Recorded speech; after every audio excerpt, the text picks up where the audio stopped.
तो दोस्तों, Loki series का दूसरा एपिसोड रिलीज हो गया है और ये सीरीज धीरे धीरे और भी इंटरेस्टिंग बनती जा रही है।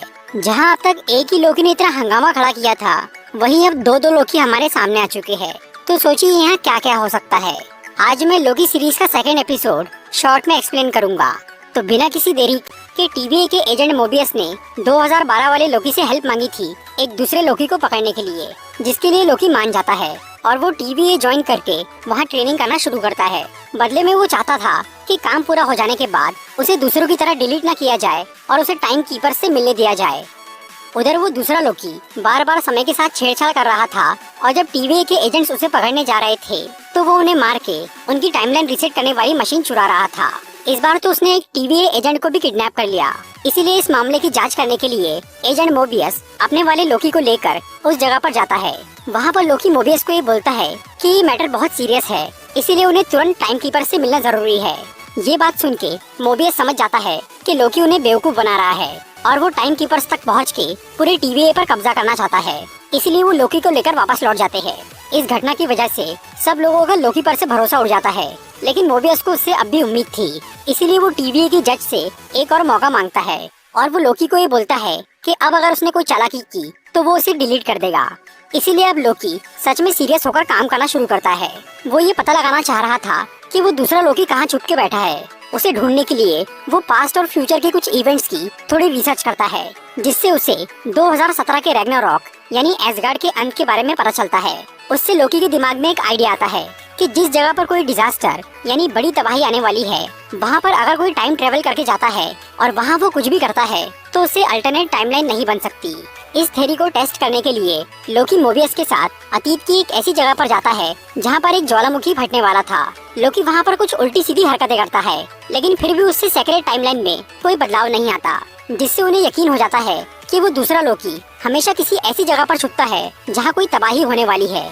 अब लोकी और मोबियस को ये समझ में आ गया था कि वो बुरा लोकी किसी तबाही की आड़ में छुपा है। बस अब उन्हें ये पता लगाना था कि वो एग्जैक्टली कौन सी जगह पर है। इसीलिए वो दोनों इस बारे में सोचने लगते हैं और तब मोबियस को याद आता है कि जब उस दूसरे लोकी ने सन 1549 में फ्रांस की एक जगह पर हमला किया था, तब वहाँ उसने एक बच्चे को एक च्युइंगम का पैकेट दिया था और वो च्युइंगम उस जमाने की नहीं थी।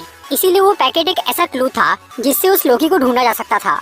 तलाश करने पर मोबियस को ये पता चलता है कि वो च्युइंगम सन 2047 से लेकर 2051 के बीच में बिका करती थी। अब बस उन्हें इन 4 सालों में एक डिजास्टर को ढूंढना था, क्योंकि वहीं से उस लोकी ने वो च्युइंगम ली है। कुछ फाइल्स देखने के बाद उन्हें उस जगह का पता चल जाता है। सन 2050 में हेवन हिल्स नाम के एक शहर में बहुत बड़ा तूफान आया था। वहीं पर वो बुरा लोकी मिल सकता था। इसीलिए मोबियस एक टीम को लेकर उस जगह पर जाता है। उस शहर में जब तूफान आया था तो वहाँ रहने वाले ज्यादातर लोग एक मॉल के अंदर आ गए थे। TVA वाले उसी मॉल में जाकर उस लोकी को ढूंढना शुरू करते हैं। पर कमाल की बात तो ये थी कि ये सब उस दूसरे लोकी की ही चाल थी। उसी ने वो च्युइंगम का क्लू छोड़कर TVA वालों और उनके लोकी को वहाँ बुलाया था और फिर फाइनली उन दोनों लोकी की मुलाकात हो ही जाती है। पर वो दूसरा लोकी खुद सामने नहीं आया था। वो दूसरों के दिमाग पर काबू करके उनके जरिए लोकी से बात कर रहा था। फिर लोकी उसे ये बोलता है कि वो अब तक TVA वालों को बेवकूफ बना रहा था और वो दोनों मिलकर टाइम कीपर्स को हरा सकते हैं और TVA पर राज कर सकते हैं। लेकिन दूसरे लोकी को इसमें कोई इंटरेस्ट नहीं था। वो तो किसी बड़े मिशन पर काम कर रहा था। दूसरी तरफ मोबियस और उसके साथियों को उसी मॉल में वो TVA एजेंट मिल जाती है जिसे उस बुरे लोकी ने किडनैप किया था।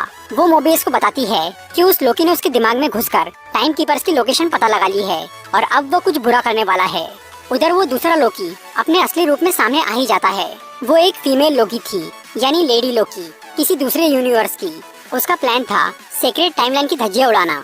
इसीलिए उसने TVA की बहुत सारी रीसेट मशीन चुराई थी और अब वो सही वक्त आने पर उन सब मशीन्स को टाइम पोर्टल्स के जरिए अलग अलग समय और अलग अलग जगहों पर भेज देती है।